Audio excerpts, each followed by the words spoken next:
when we're preparing for an interview, we've researched the organization, we've researched our position, we've prepared notes and figured out what kind of key qualities or strengths we want to highlight. We've attached examples to each of those key qualities and strengths.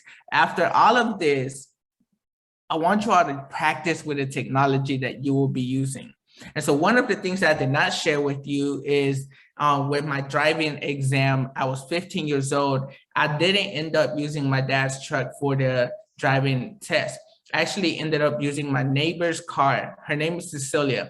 And so Cecilia let me borrow her car, and it was like an older car, like maybe like a 2001, but it was running well. My dad's truck was a 1995, so I trusted the 2001 car better, but I didn't practice with it. So when I got to the DMV to take my test, the woman walks around my vehicle to check and make sure my honk is working, my blinkers are working, my headlights, like everything was good. And then she ends off with, "Can you roll down your windows?" And yeah, the driver window was broken.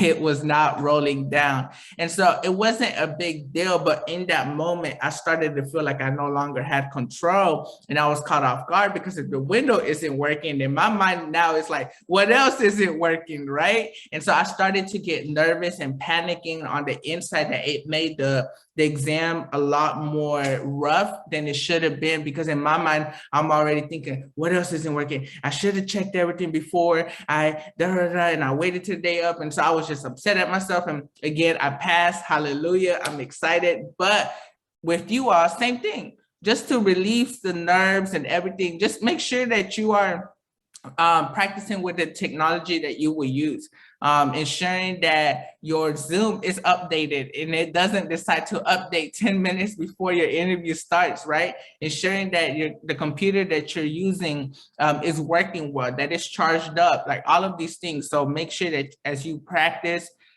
with technology, that you look into all of these things, that it's connecting to the internet, that your audio is working. That is something that always messes up with people. Maybe they have the camera working, the system's good, but then for some reason the microphone isn't connecting. And so thinking about, hey, when I practice with technology, how can I make sure that I'm in a good place for my interview?